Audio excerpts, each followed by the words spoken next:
for Brett.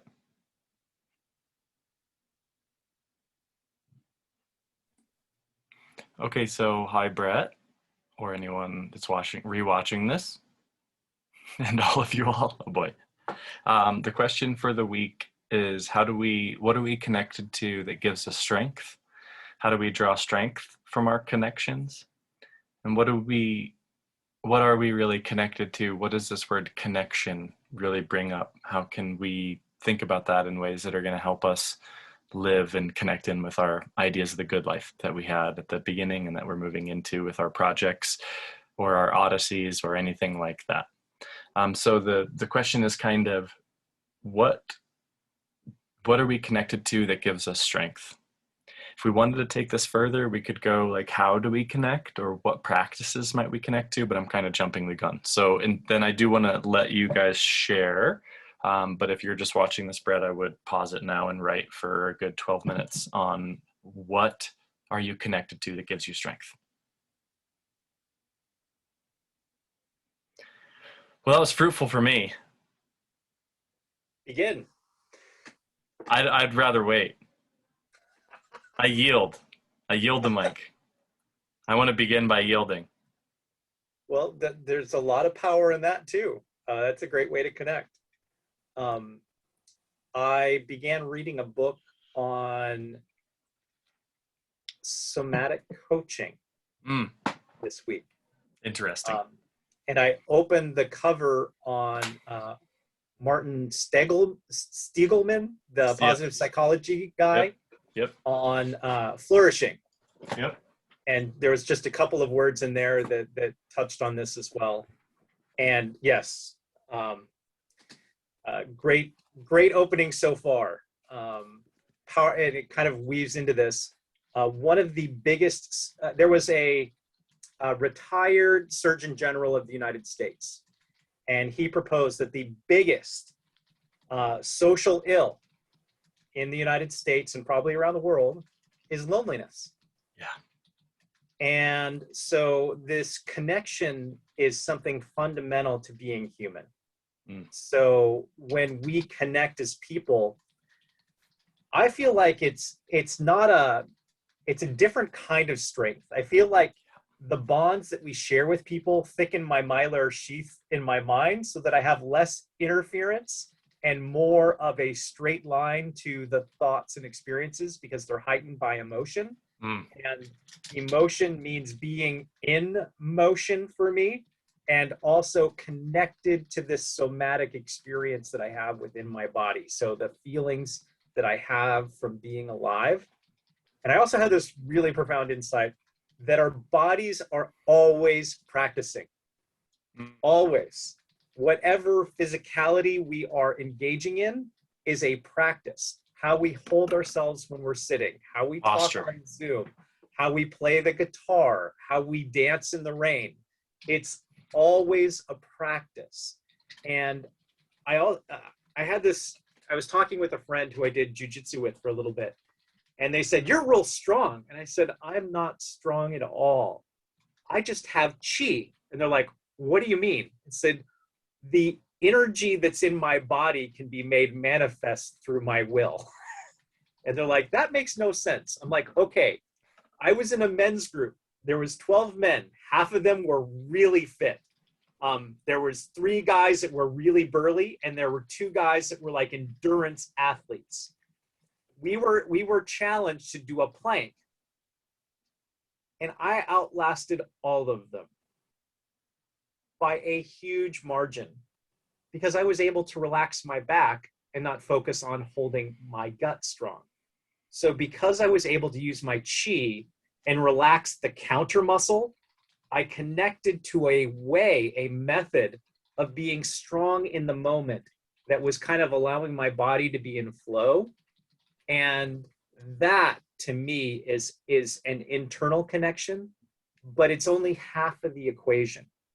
The best half of the equation is when we dance with someone else, when we engage in the energy and connect with another human being to feel the echo of our own motions, our own ideas, our own concepts being understood, adopted, and adapted, and then played back to us in a way so that we can deepen our own understandings.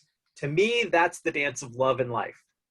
It is that motion and emotion, reciprocity of caring and compassion, to the degree that it's not a safe space, but a brave space where you challenge each other to be better. That's what I like about some men's group that I've been a part of, is when men get together with a kind of goal, they can use like iron against iron and they become better people. It's not about ego. It's about killing the ego and being in, in life and in love. I think that's what's the magic about these kinds of classes as well. When the people that are here have kind of self-selected in the sense of wanting to live better, wanting to do better, wanting to get more out of it, and that kind of energy and commitment. I think whenever people are joined in a kind of purpose, there's strength there. Even if we have radically different ways of going about it, that's almost what's so cool, is it's like, oh, that's kind of, we're different. It's that iron sharpening iron. I also really am glad that you brought up chi, because I got into and have been getting into the philosophy of Tai Chi this week, and the art of learning, Josh Waitzkin's book about moving through the world grounded in my center. And we were talking about this in a clubhouse room about the Dan Tien, or the Heaven's Gate, being at the underneath your navel and like 2 inches in. So like the literal center of the human being. That's the yin of the yin, the most receptive part of our body. That's also, it's like Heaven's Gate. And then someone from India was like, oh wait, that's the hara in Sanskrit. And there's also this notion of that when we're grounded in our center, that there's a lot of strength there. And I didn't write about that in my pages, though it really does connect this sense of that our bodies are always practicing. And for me this week, like getting in my core when I'm doing my writing work and noticing that and moving around and being in my body was something that I did. Did anything else stand out to anybody else? That was there's a lot in there. But for me, I'm like, oh wow, chi and the Heaven's Gate. That's I'm all about it. Oh, that was the last thing. You said the dance of love and life, and that's like it was a Sanskrit word, lila, I think. It's just like that's basically what life is a dance. It's a playful, which is kind of what I think. It's like you kind of cut right to the heart of the query here. I think if we can connect with what is really ultimately important to us, cosmic love, cosmic play, I didn't put that in mine, I'm just paraphrasing what you said, then that's like, gives us a lot of strength. Yes. Awesome.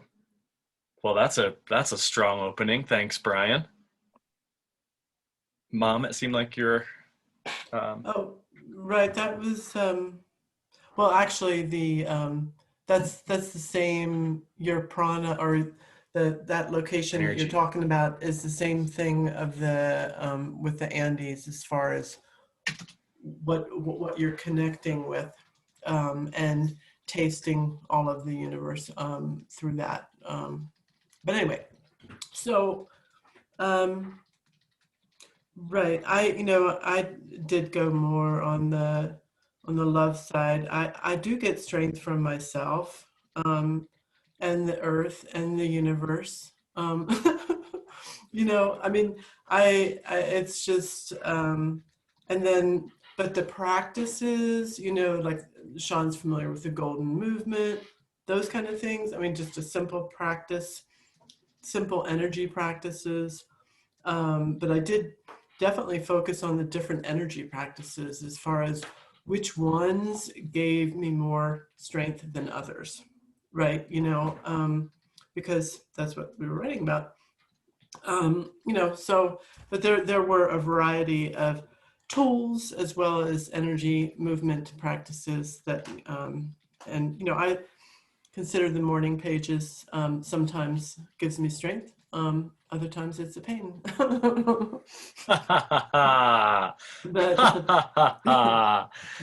That's an interesting statement. Mm-hmm. do we want to go there? Like I'm just curious about that because I feel the exact same way, and it's almost like you have to. There's a power to the commitment of doing it through the pain. Maybe I don't know. Please. Different metaphor. If you walk into a gym, you're going to notice that the strongest people have spotters, right? And they're more willing to go into their pain because they have someone to rescue them if they can't get the bar up. So you don't have that with the pages. You're just it's just you. It's just you and you. Well, but we have this. So we have this meeting, this collaboration where we can say, "Oh man, I really got stuck in my mud," and so in some ways, we're spotting each other. It's like, yeah, I have tough days writing. Who doesn't? But I think that it's that you need that spotter, that someone, my quote from Epicurus, it's not so much the friend, it's knowing the friend has your back when you're in the mud that makes it easier to go through the mud. And I think that's where strength is. Like there's this weird thing. It's like you have to get weak to get strong. And if you're not willing to confront those moments of muddiness or the Sunday scary time or whatever, we can't get to Monday. And to do it better and to do it more connected. So thank you, Josie. What's really interesting too in this theme, and to just use your metaphor of like having someone there that's ready to lift when you can't lift. And we know there's that cliche, I can't do this without making it into a joke, even though it's incredibly profound. That like, it's not really, but there's like, where there's four sets of footprints on the beach, and then there was just two. And I thought that was just me, but actually that's when you were carrying me. And it's like, in a Christian context. But I think, Terry, in the sense that, there's almost like letting go and giving into the process itself, where you're not the one doing the writing. It's just like, it doesn't even really matter. It's just the process or the practice or your ability to ask questions and just get answers, where it's like, just go there. Right. I mean, it's always like, okay, I'm at a page and a half, push through it. What question should I be asking myself? Right. So it's that matter, because I know that a page I never get, I don't get it. I mean, a lot of times, sometimes I would just jump right in, but other times it's just keep on writing. And yeah. I'm really glad you said that, because it does connect to what Brian's point was. And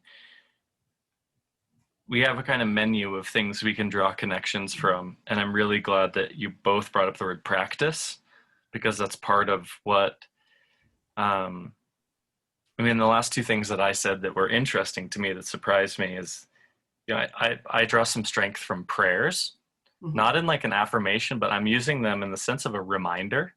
So like the "not my will, but thine be done," which is like a basic, humble, it's a humility move, right? Which to me connects with another one that's, I don't know, just like the kind of Socratic thing, like, I'm not sure if I know what's best here. So I'm just going to like kind of not just let things go. Like I'm still engaged, but I'm not trusting that the universe will provide. It is a sense of faith, and it is also just a sense of mystery, and it's a sense of humility. I just have seen so many things where I think I know what's going on, and then it's actually working out in this other way that there's no way I could have seen at that point. So like that reminder to me, I don't know, it's almost like a reminder more than a prayer, but just like or like the Serenity Prayer, help me change the things I can change and accept the things I can't, and have the ability to tell the difference. I always mess that up, but it's interesting that when I was writing on this, that prayer, that like reminder of like, you know what, I don't know shit, is kind of actually, it gives me a lot of strength, and it connects to like an equanimity practice or like a loving kindness practice, where it is like a mindful presence, or like a, The same thing with art or writing. Like sometimes I get quick to judge what I'm doing as good or bad. And I'm not even a good judge of the quality of my work as it's happening. So I guess I was really interested in this idea that practice connects to like a meditation or mindfulness or an artistic practice connects to a kind of prayer or reminder that maybe we don't know what's going on. We can enter into this space that's more flowy, more kind of effortless action, more not thinking space. And then I think our deep reserves are this kind of, I wrote about kind of cosmic, spiritual, my ancestors. And I actually felt like my mom's mom, interestingly, and her artistic process and thinking about, so I'd be curious, maybe that's not for this call, but, just how people do art and witnessing other people do art as a source of connection. It's kind of like a community across. So I'm glad, Brian, you brought up like the community that we have in real time with people right here and other people outside of this group. Obviously, I hope that you have other people in your lives besides the people in here. But also potentially like this other not spiritual, but a kind of like ancestral connection or like a community throughout time with other people that we are connected with genetically or maybe not. I'm not sure. Does that make sense? It was, or maybe it doesn't even need to make sense. It was just surprising to me that came up, that thinking about ancestors and other types of community. It's harder to get that strength from ancestors, although it's definitely the indigenous, and they connect to that, but it's being actually able to connect. And the other thing that came up for me this week, and see if Josie wants to throw something in here, what's the definition of happiness that the Andean people said? Mom, is it like your butterflies in your heart or something like that? Thank you is That's doves right. flapping in my heart. So the literal when you say thank you to someone, the literal translation is like doves flapping in my heart. Yeah, right. But that's the word that they use.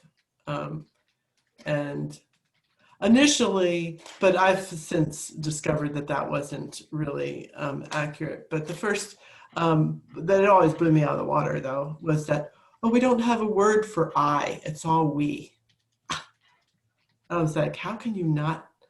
I mean, because the community, it's a very community-based, it's a we. And that just sort of blew me out of the water, but I don't think that was an accurate. I mean, I spent a few years just pondering that whole question.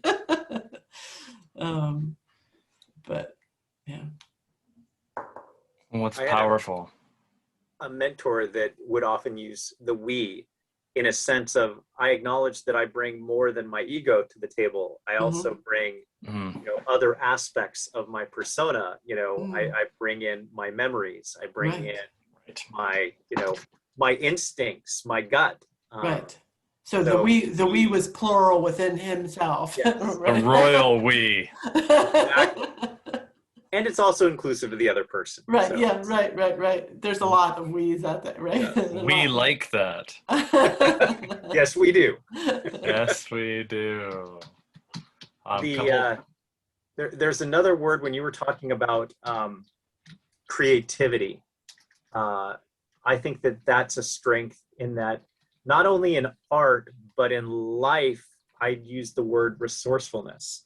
It's having that ability to tap into creativity to get past, what seems to be blocking us. And I think that the biggest hindrance in all of our lives is our own minds. Our own perception that this is impossible. It's not, Right. And I heard a constraint theorist, Dr. Alan Bernard, give a great mental experiment to have a breakthrough. And it was in terms of business. You know, imagine your business doubling. Now imagine it tripling or quadrupling. Okay. Can you imagine doing that? Like, what would it take to quadruple your business? And most people can go, okay, yeah, I can see how that's possible, right? Now he said, now imagine doing it in half the time. Now in half the time again. How many people here are saying, oh yeah, I got that, no problem, right? Nobody's hands went up. They're like, he's like, so the word that might be going through your head right now is, that's impossible. I'm like, that's dangerous. I've seen it happen. And he says, perfect. That's just the point that I want you to get, because that's what you call a constraint. You want to get your brain to that point where you go up against that barrier and you believe it's impossible. And then you ask the question, it's impossible unless, unless we had 20 more people, unless we had, you know, a crystal ball to see into the market, unless we had, you know, and all of these things started. So you say, well, of those things, of those unlesses, what could we do? Right. It could put us on the fast track. Sure, it won't quadruple our business in, you know, a quarter of the time. We'll have a realistic time frame, but wow, if we could do some of those unlesses right now, it would give us a huge advantage. So that's the kind of creativity that I think can make us powerful. It's how can we get through the bumbles and stumbles of our own brains? And this is where I get into community. It's, I cannot see the plank in my own eye. That's it. I don't know that I have a patch over it. I can't see the patch. I'm so used to looking out of this eye that I don't realize this one's blocked. But you guys go, hey, Brian, what's this thing in front of your eye? Try. Oh my gosh, I can see binocularly. I can depth percept now. Right, right. That's, yeah. So I want to bold resourcefulness and the idea of resource and drawing resources. And I also want to bold the sense of creative approaches to gain resourcefulness. We're like, where are and how are we drawing resources from the well of our experience, or from, like, so these connections from resources.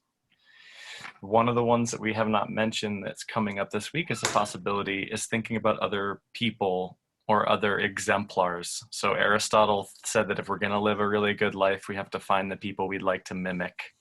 We are connected with all kinds of different people and all kinds of different ideas. So this might be like, for me, for example, you know, I'm really inspired by how analytic the historical Buddha was, and how whatever it is, you can basically pick things to imitate, or moral exemplars is another kind of connection. Like, i.e. for resourcefulness. So I can draw from the well of the teachings of Harvard psychologist Martin Seligman. There you go. Or, you know, here's Thich Nhat Hanh's book on the heart of understanding.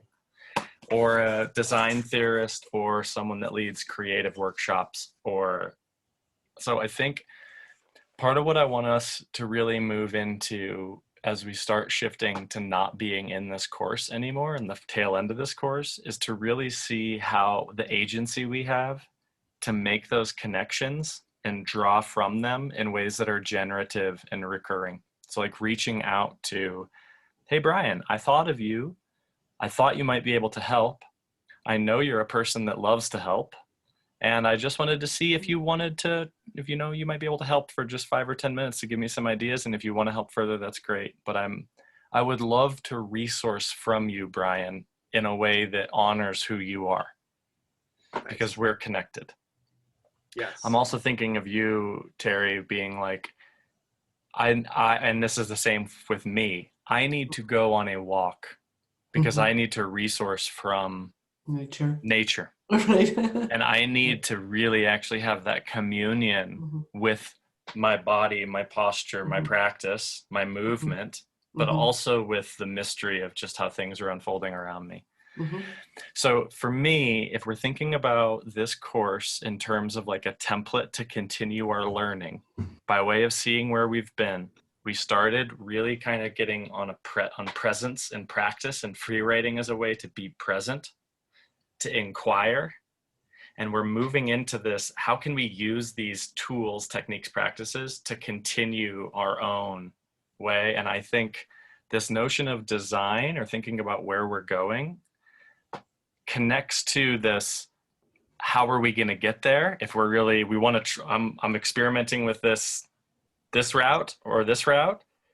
The big question there for me, I think, is resources. Do I have the resources to do this?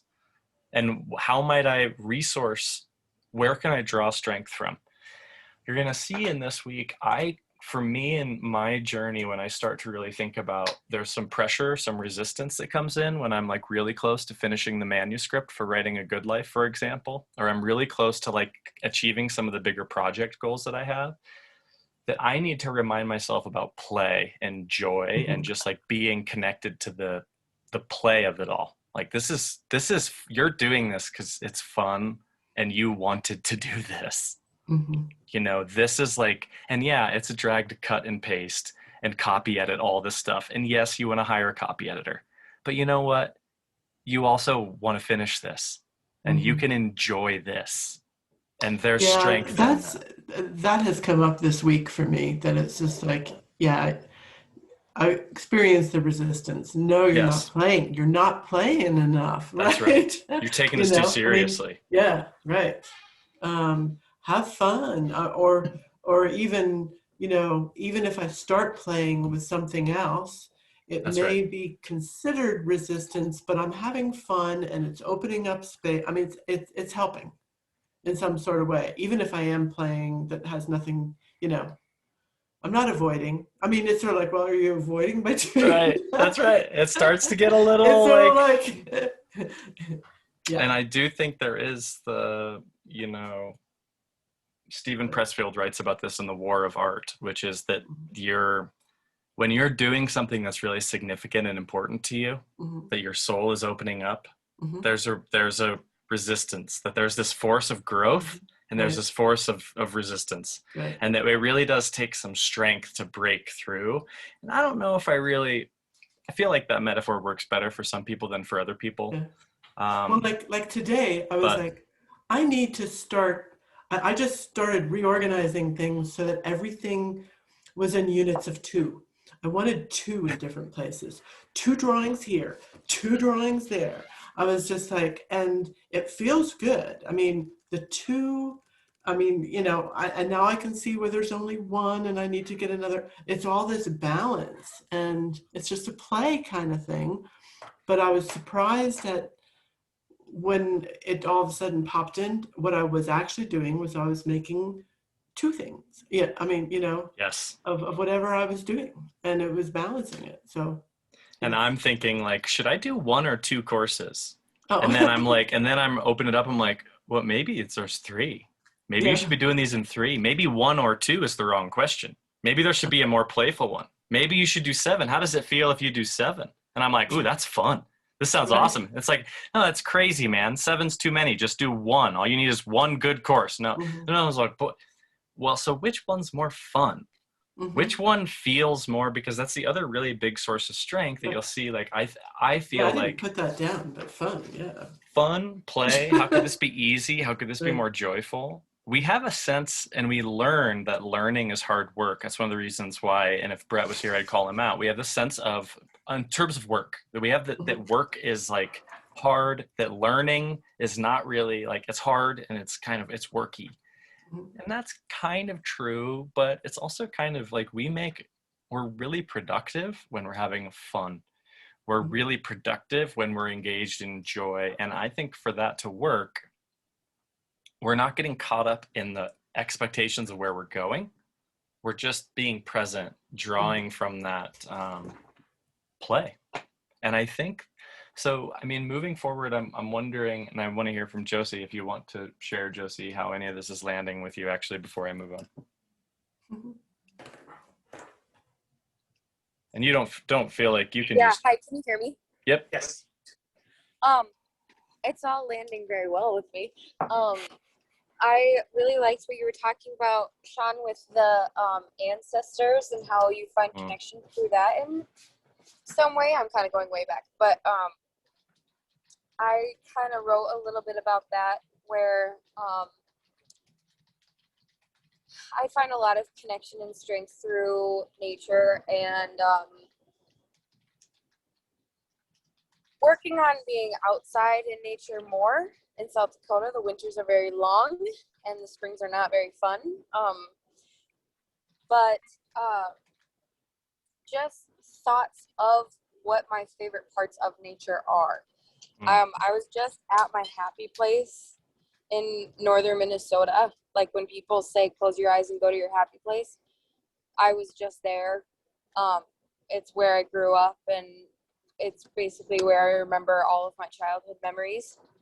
And when I can feel my thoughts getting too much, I picture a place up there.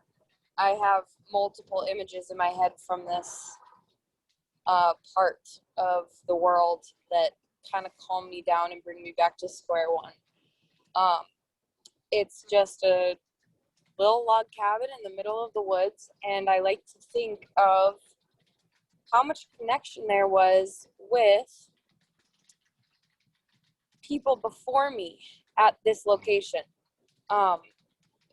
centuries ago, you know, like indigenous people and how connected they were to the land. And I feel like they have the epitome of connection to nature, and I yearn for that same connection and feeling. And I'm terrible at it because I still like to sit on my phone, and I still like to be inside where there's air conditioning, and I still like processed food, and it's tough. But when I'm in the water, I just try so hard to picture myself in that setting, and it just makes me feel so happy. I don't know another word to describe it. Beautiful, excited, and great. And so that's where I feel connection and where I feel strength. I also wrote down that I know what strength is not in my life. And right now, and Sean, I've talked to you about this, but affirmations. I seek affirmations so often, and it's almost toxic because it feels like a fake form of strength that only lasts a few moments and almost like a drug that you just feel like you need more of, but it doesn't sustain at all. So I'm working on finding inner strength through inner affirmations and not outward affirmations. Can we double? I do need to look at this up, but someone in the teachings did say something that I need to find about the fact of why affirmations don't work. And I've been wanting to find that for myself, so when I find it, I'll share it with you. Thank you. Yeah, I'd love to hear more about that. You'll probably find a lot of awesomely snarky stuff online if you Google why affirmations don't work. Oh, no, I'm doing it from the Andes. Yeah, no. And honestly, I'm glad that you went there because I wanted to double click on that too, or however, go into that, because I do think in terms of the research that I've seen from social science and psychology, our behavior is very important to be able to cue the stories that we're telling ourselves about what's happening. So affirmations work when our identity, like when I switched over and saw myself as a writer because I was writing in pages and my identity became like, I'm a writer. I only needed to say that affirmation once because I believed it. And I believed it because I had been writing every day for 4 weeks. I'm like, I think that's enough to call myself a writer. And then my voice was like, yep, sure is. I'm like, there it is. I'm a writer. Consensus. It took me publishing an article before it really got in. So interesting. Notice how Brian and I have like different, we both believe the story. We're both like, we're a writer now because he published an article and because I wrote in this little red book for every day for 4 weeks. So when you just go over the affirmation, like da da da da da, and you're like trying to get yourself to believe it, but you're not really believing it, it's might be because you need to do there's a behavior first and then belief piece of the neurochemistry of of affirmations Yes. that seems Like really important. Like you have to, motion is critical. yes. So motion, behavior, repetition, and this is like not flu at all. It kind of takes the affirmations into like, because that's interesting to me, because I love how you said that they're almost toxic or something. Like the affirmations can be toxic, because that's exactly how I read them. Like they're powerful if you're linking your belief to something that is, if I affirm that I'm here to help and serve people, and I believe that, powerful affirmation, like it with strength from the inside.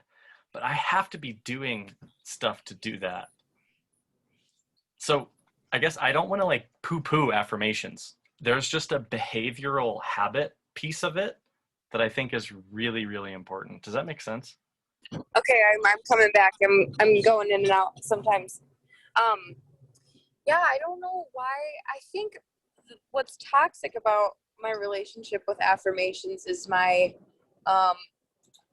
obsession with gaining them from other people, I see. just so that it could make myself feel like I don't need to think about it anymore. If somebody else tells me that I'm doing well on this, then I don't need to overthink about if I'm doing well or not. And it's like, no, Josie, you need to just believe that you're doing well at this certain task, or at least know that you're trying your best. And then who cares what other people think? But I'm just always looking to impress outwardly, I guess.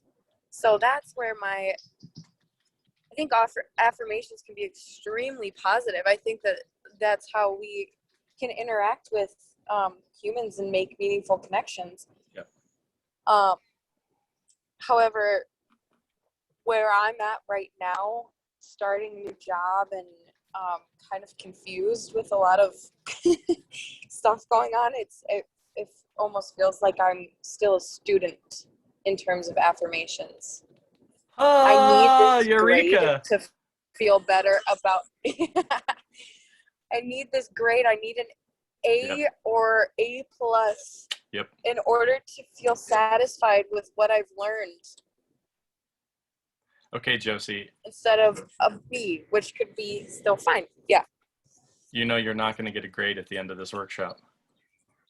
Yeah. And you know you're not going to get a grade when you perform all your little daily things for the people in the rest of your life, that those grades aren't really helpful. True. Exactly. And I just really want to applaud that you're, like you said, I guess I'm like a student of these affirmations, because you're using affirmation in another interesting way about self-respect and self-esteem. And just to be clear, remember on Maslow's hierarchy of needs, we need both self-respect. So we need to feel good about ourselves, but we also need respect from other people. So one, you shouldn't be negative on yourself if you're like seeking that from other people. That's actually something that we need, some people more than others. So you looking for validation from your superiors who have more experience is completely legit, in the sense that you're like, hey, I'm actually looking to know that I'm doing this well. So don't be too hard on yourself. Secondly, I do think you're moving into a space where you're going to be the one giving that to yourself and to giving it to other people. Like at some point in time, Right. you're going to be in the position to know how valuable it is to give other people that feedback. Mm-hmm. So I feel like you articulated really well where you are. And the other thing that I really loved about what your share did for me is it connects with our notion of time, and that you are in this point right here. Did you read Slaughterhouse-Five, Josie? Oh, I believe I did in college. He meets this alien race that sees all time at once. Yeah. And he's like, he says that humans are like only see like this pinhole of time. And then the aliens, it's like, and they're like on a track, just seeing this pinhole of time, where the Tralmathadorians just see all time at once. And he gets unstuck in time. And so he's like, he's in the future and then he's in the past, and he's like totally disoriented because his time is no longer sequential. It's all over the place. Right. Okay. there's a sense that like we're connected to the future. Would we agree with this? Yes. And we're connected to the past. Mm-hmm. And we're on like this point where the future and the past are like, and it's all now, kind of in a weird sense.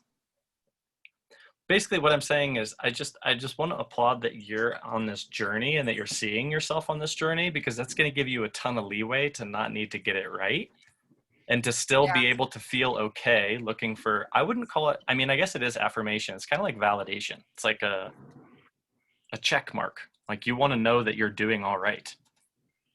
It's like Absolutely. confirmation. Yep. Yeah, confirmation.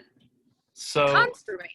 I think that's, and you can even ask for that. Like, hey, just by the way, I'd really like to get better at this. So if you wouldn't mind just like telling me if you notice something that's bad, and otherwise I'll just think everything's okay. Or, you know, don't feel bad. Don't feel afraid to give me extra confirmation because I could use it. They might, you know, like you can resource the people that might be in a position to do that with you. But I just, for me, and I think for everybody, why I like your story so much is there's this sense that we are on this journey, that we are connected to time in a really interesting way that I do want to keep on kind of circling back to and having us think about, you know, this container is 7 weeks long. And then, but we're going to be doing these other things throughout our life, obviously, that have different durations. And I don't know. I kind of lost my train of thought there. Brian, are you saving me? Yes, I am. Awesome. I'm gonna kind of circle back to a little earlier in the conversation and talk about danger and knowing yourself. There are things in our lives that are outside of our control that happen. For alcoholics, you know, taking a drink can be out of their control, and you know, once it hits their lips, they're done. Like they're on a treadmill that just goes into a very dark place. And so I respect all of you, and I see this in you in that you are challenging some big things. And it brought me back to a memory when I was rock climbing. And I'm not a rock climber by any means, but as a novice rock climber, I went with an expert. And there was this thing about belay on belay. You did this vocal thing, everybody, you know, the person you're with checks your ropes, checks your harness, checks, you know, everything. And then you check it too. So it's a double check system because you're doing something dangerous. You're going into your, you know, cusp, your edge space where you can have amazing flow because it's risky, it's challenging. But if you go a little too close to the edge, or if you jump a little too high, you could slide into a bad space fast. So reaching out when you're next to your hole can be really powerful. You know, making sure you've got, hey, look, I think I'm going to be fine. I'm taking a risk, but for the next 2 days, are you going to be available in case I fall into my hole? Because I've been in my hole far too much of my life. I've been depressed. I've been divorced. I've lost a business. I've floundered. I've looked at blank pages for far too long and beat myself up about it. That's where it's broken. And so what I need to do is say, hey, Sean, I'm in my hole. Can you just hang out with me for a second? Because I just need to reframe and remember that I'm filled with light and have the ability to get out of this thing, but I'm not going to do it on my own. You know, or, hey, can you pass me a board so I can have something stable on this quicksand I find myself in?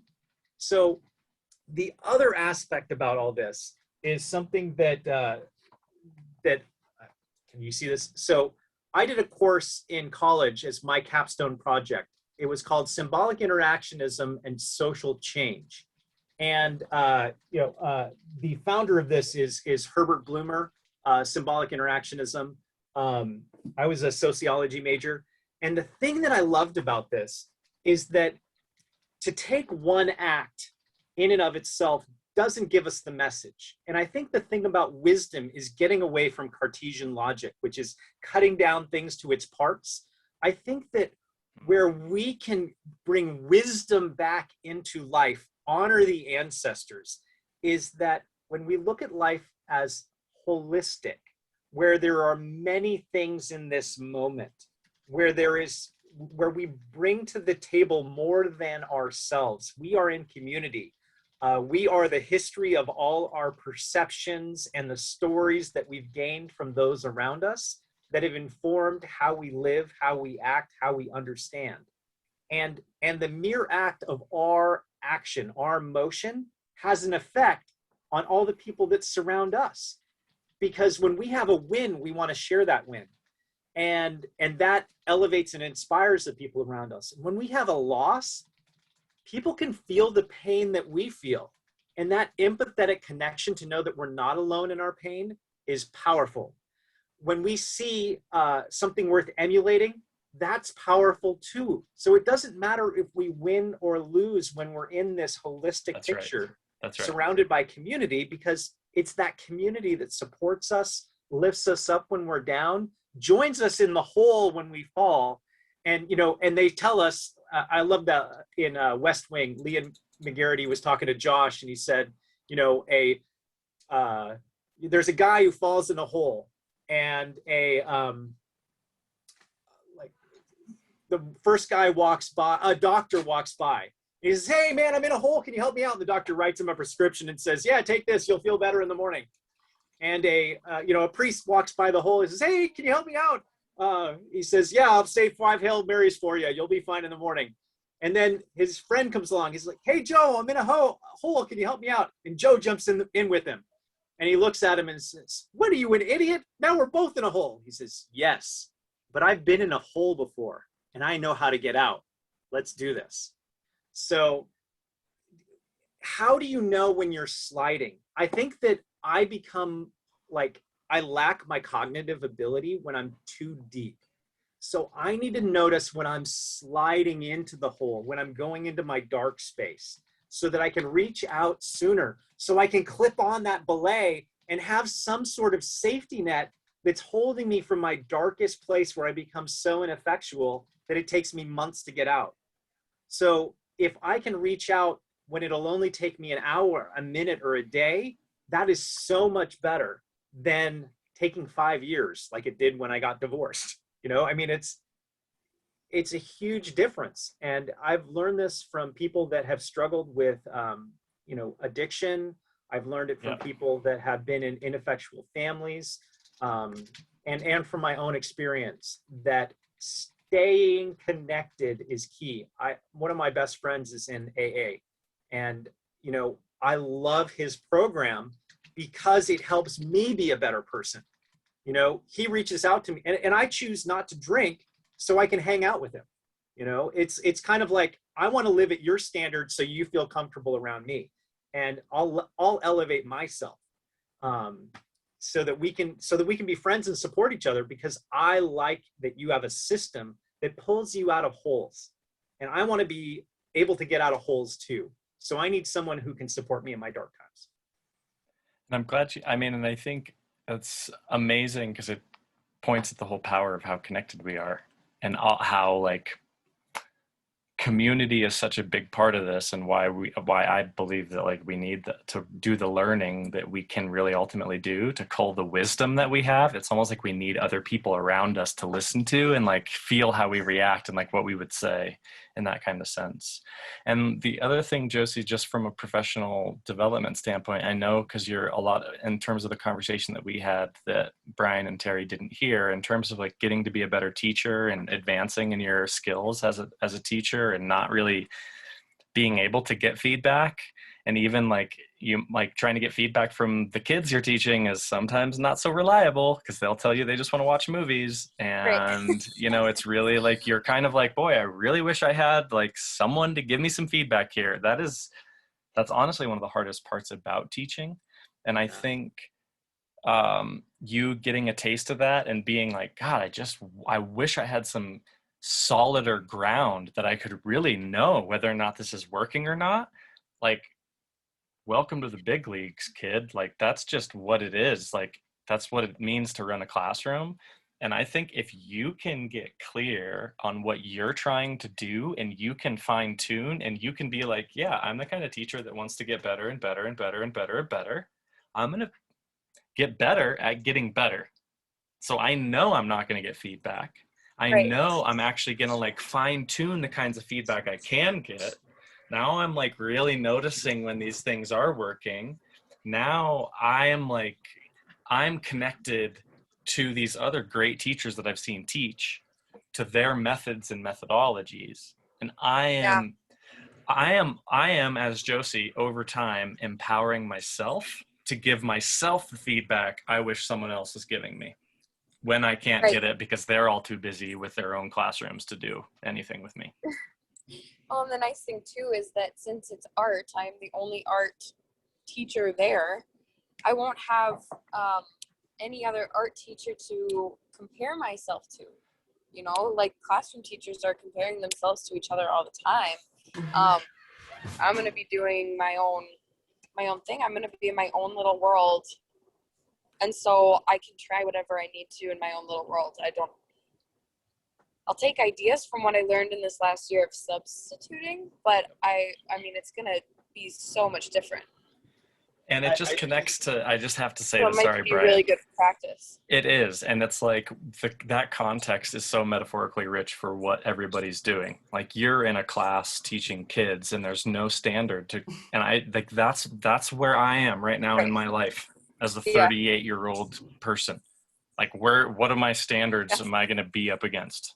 It's like I'm a kid in kindergarten in a very real way. Yeah. And not just me, I'm like saying, I think that's where we are. And we don't have those standards, which is why like having a compass and having a clear idea, like this is what I care about. This is the kind of person I want to be. Almost like all those other bullshit goals kind of fall away and not fall away, but it's easier to be like reconnected to the big goals, which is my big, obviously this move in this whole course and this whole idea is that this is something you workshop. It's something that you do, you resource. And I just want to make sure, at least in this next week, that we're thinking about something you practice and then drawing strength from. What am I drawing? Like, let's get strong. If we, and maybe strong isn't the right word, grounded, balanced, centered, maybe. I just had a quick random experiment for you. So you say, okay, we're gonna do a test to see how you imagine what's going on inside of your body. I want this half of the class to sit on their non-writing hand, and I want the other half of the class to raise their hand up above your head for a minute. And then you go, okay, we're gonna time it. Everyone count back from 60, 59, 58, 50, and then you have, okay, now trace your hand and draw and then take your hand away and draw what you're feeling you imagine is happening in your hand. What energy and how is it moving? That's cool. I think that'd be fun. That does sound riveting. And it gets that's awesome. It gets you connected to that, like what's going on inside of us and how can we share that with another person? And then you can say, okay, everybody get a partner. You know, is raising your hand different from sitting on your hand? And you know, just have them talk about it, like, because there's nothing wrong or right. It's like, yeah, I had these things going through my hand like this, or I felt like there was these bursts of, you know, feeling. And that's cool. Get them to express their experience, right? Yeah, it's a great idea. Experience kind of thing. Woohoo! So yeah, I mean, I think I'm wondering, is anybody have anything from this last week that they want to bring up? We have 8 more minutes, and or other things that we want to take with us from in this next week. The other thing that one of the quotes that is this week, Josie, it says, the purpose of your phone is to communicate with love and compassion. To be in conversation with yourself, leave your phone behind. Ooh. So I just noticed when you said that, and when this is the same thing that I'm working on as well, in that making your connection to yourself and being okay in that like bored, scary place where you're like restless, if you can draw strength from that and learn from that and like have not not the boredom and anxiety, but the self that's experiencing that, like your connection. And he says to be in conversation with yourself. So you can ask and have a conversation with yourself. Why are you scared? Why are you anxious? What do you want to do? Whatever.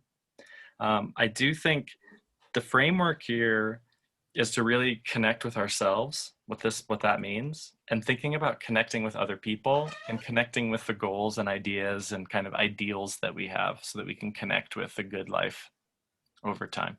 So Sean, did you ever notice that Julia Cameron, a lot of her exercises have numbers? List 5 things, list 5 things, Yes. right? Okay. And actually, that is something that is good when you're having a dialogue with yourself. Interesting. You know, or you know, I found, like, when I was testing software, I'm going to find 10 things wrong with this, right? You know, and you found 10 things wrong, right? I mean, if you set a goal, for, well, what were 5 things that worked, right? Just saying that, and then instead of just asking one question to yourself and expecting an answer, that asking, you know, what are 5 things, right? Because some of those, it'll just dig a little deeper, and you'll find more interesting things. I love that. I was kind of a little stuck, and I was like, well, if I could teach 7 classes, what would the 7 courses I would teach? I'm like, oh, I could talk about this. That's right. What are 5 things I'm grateful for? Right. Or you know, after a day at work, you know, what are 5 things that worked today? Right, you know, with the kids. What were 5 things that maybe I could improve on? Yeah, that's right. Wasn't expecting that. Right, you know. Yeah. So I that's love that. yourself kind of thing.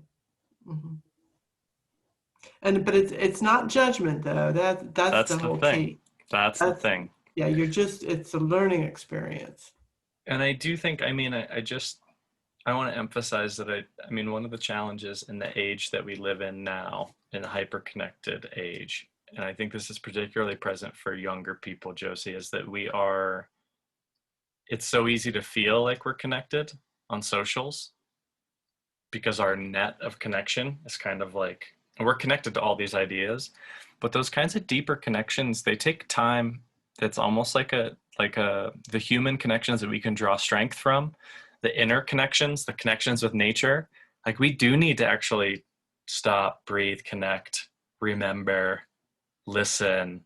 It's like a slower pace of connection. And I do think, I don't know who the Attorney General was that said that, Brian, that we're all very lonely, but I think that is the issue, I think, that we're going to be really facing psychologically for the next 30 years as a culture. So we've got all this quick, does that feel right to you, Josie? Yeah. Like, we can get this quick connection, but the deep connection that really leaves us feeling nourished takes more time, and it's kind of more elusive now. I mean, there's drones dropping things at our doorstep.